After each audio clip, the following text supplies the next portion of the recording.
بسم اللہ الرحمن الرحیم۔ السلام علیکم ورحمۃ اللہ وبرکاتہ۔ اللہ تعالیٰ نے قرآن حکیم میں فرمایا، آپ فرما دیجئے کہ تم کو موت کا فرشتہ موت دیتا ہے جو تم پر مقرر ہے، یہاں تک کہ تم میں سے کسی کی وفات کا وقت قریب آ جاتا ہے تو ہمارے فرشتے اس کو موت دیتے ہیں اور کوتاہی نہیں کرتے۔ تفسیر حضرت ابن عباس رضی اللہ تعالی عنہ تحفۃ الرسالہ کی تفسیر میں بیان کرتے ہیں کہ رسل سے مراد ملک الموت کے مددگار فرشتے ہیں۔ احادیث مبارکہ میں وہاب بن منبع رحمۃ اللہ علیہ نے روایت کی ہے کہ جو فرشتے انسانوں کو موت دینے آتے ہیں وہی انسان کی موت کے اوقات لکھ دیتے ہیں۔ اب جب کسی نفس کی موت کا وقت ہوتا ہے وہ اس کی روح ملک الموت کے حوالے کر دیتے ہیں۔ حضرت آدم علیہ السلام کی مٹی لانے والے ملائکہ حضرت ابو ہریرہ رضی اللہ تعالی عنہ روایت کی کہ جب اللہ تعالیٰ نے آدم علیہ السلام کو پیدا کرنے کا ارادہ فرمایا تو عرش اٹھانے والے فرشتوں میں سے ایک کو بھیجا کہ زمین سے کچھ مٹی لے آؤ۔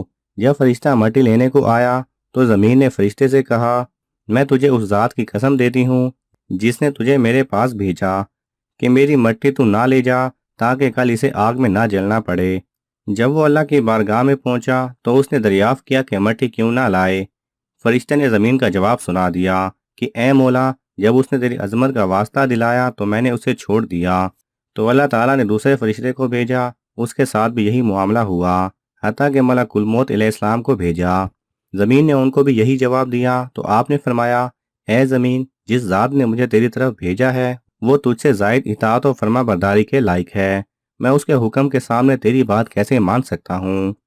چنانچہ آپ نے زمین کے مختلف حصوں سے تھوڑی تھوڑی مٹی لی اور بارگاہ ایزدی میں حاضر ہوئے تو اللہ نے اس کو جنت کے پانی سے گوندا تو وہ کیچڑ ہو گئی۔ پھر اللہ تعالیٰ نے اس سے آدم علیہ السلام کو پیدا کر دیا۔ روایت میں آتا ہے کہ دنیا کا نظام 4 فرشتوں کے سپرد ہے۔ حضرت جبرائیل علیہ السلام کے سپرد لشکروں اور ہواؤں کا کام ہے، حضرت میکائیل علیہ السلام کے سپرد بارش اور نباتات کا کام ہے، حضرت اسرائیل علیہ السلام روح قبض کرنے کے کام پر مامور ہیں، اور حضرت اسرافیل علیہ السلام ان سب کو امر الہی پہنچاتے ہیں۔ حضرت ربیع بن انس رضی اللہ تعالی عنہ نے روایت کی کہ ملک الموت کے بارے میں ان سے دریافت کیا گیا کہ آیا وہ تنہا روحیں قبض کرتے ہیں؟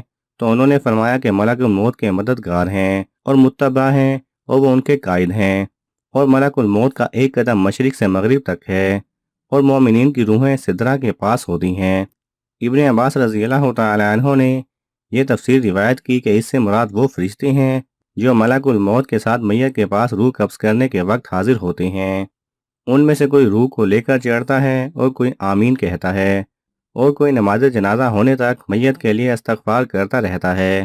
حضرت اکرمہ رضی اللہ تعالی عنہ نے وکیل بن راق کی یہ تفسیر روایت کی ہے کہ ملک الموت علیہ السلام کے مددگار فرشتے ایک دوسرے سے کہتے ہیں کہ اس شخص کی روح کو قدم سے لے کر ناک تک کون چڑھائے گا۔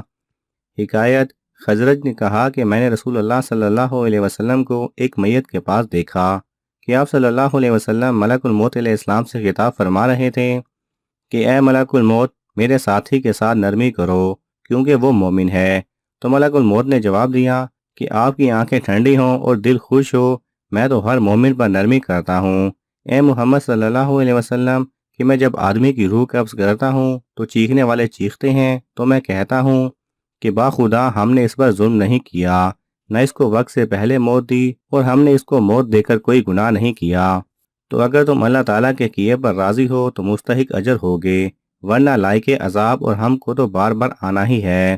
اس لیے ڈرتے رہو، خیمے والے ہو یا کچے مکانوں والے، نیک ہو یا بد، پہاڑی علاقوں میں رہنے والے ہو یا ہموار زمینوں پر بسنے والے، میں ہر رات اور ہر دن ان میں سے ایک ایک کے چہرے کو غور سے دیکھتا ہوں، اس لیے کہ میں ہر چھوٹے بڑے کو ان سے زائد پہچانتا ہوں۔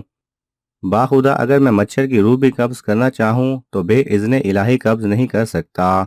جعفر بن محمد کہتے ہیں کہ ملک الموت علیہ السلام پنجگانہ نمازوں کے اوقات میں چہروں کو دیکھتے ہیں، تو اگر دیکھتے ہیں کہ کسی نیک اور نمازی انسان کی موت قریب آ گئی ہے تو شیطان کو اس سے دور فرماتے ہیں اور اس کو کلمہ طیبہ کی تعلیم دیتے ہیں۔ ملک الموت علیہ السلام دن میں 3 مرتبہ لوگوں کے چہرے دیکھتے ہیں، جن کی عمر پوری ہو جاتی ہے اس کا رزق دنیا سے ختم ہو جاتا ہے، اس کی روح قبض فرماتے ہیں، گھر والے رونے لگتے ہیں، ملک الموت دروازے کے پٹ پکڑ کر کھڑے ہو کر فرماتے ہیں کہ میں نے تمہارا کوئی قصور نہیں کیا، میں تو اللہ کی طرف سے مامور ہوں، نہ میں نے اس کا رزق کھایا اور نہ ہی اس کی روح قبض کی، اور مجھے تو تمہارے پاس بار بار آنا ہے حتیٰ کہ تم میں سے کوئی باقی نہ بچے۔ حسن رحمۃ اللہ علیہ فرماتے ہیں کہ لوگ اگر اس فرشتے کو دیکھ پائیں اور اس کے کلام کو سن لیں تو میت کو بھول کر خود اپنے ہی آپ کو رونے لگ جائیں۔ حضرت میمون رحمۃ اللہ علیہ کے والد فرماتے ہیں کہ میں مطلب بن عبداللہ بن حنطب کے موت کے وقت ان کے پاس ہی تھا، تو ایک شخص نے ان کی تکلیف دیکھ کر کہا کہ اے ملک الموت، اس پر نرمی کیجئے، کہ مرنے والا جس پر بے ہوشی کا عالم طاری تھا کہنے لگا کہ میں تو ہر مومن پر نرمی کرنے والا ہوں۔ حکایت: ابراہیم علیہ السلام ایک روز اپنے گھر میں تشریف فرما تھے کہ اچانک گھر میں ایک خوبصورت شخص داخل ہوا۔ آپ نے پوچھا، اے اللہ کے بندے، تجھے اس گھر میں کس نے داخل کیا؟ اس نے کہا کہ گھر والے نے۔ آپ علیہ السلام نے فرمایا کہ بے شک صاحب خانہ کو اس کا اختیار ہے، یہ تو بتاؤ کہ تم کون ہو؟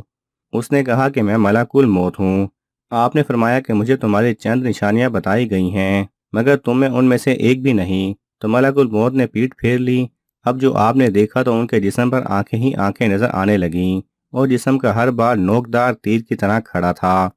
ابراہیم علیہ السلام نے فوراً تعوذ پڑھا اور ان سے کہا کہ آپ اپنی پہلی ہی شکل پر تشریف لے آئیں۔ ملک الموت نے فرمایا، اے ابراہیم علیہ السلام، جب اللہ تعالیٰ ایسے شخص کو وفات دیتا ہے جو اس کی ملاقات کو بہتر جانتا ہے تو ملک الموت کو اسی شکل میں بھیجا جاتا ہے جس میں حاضر ہوا، اور دوسری روایت میں ہے کہ جب اس نے پیٹھ موڑی تو اس کی وہ شکل آئی جس سے وہ برے لوگوں کی روح کو قبض کرتا ہے۔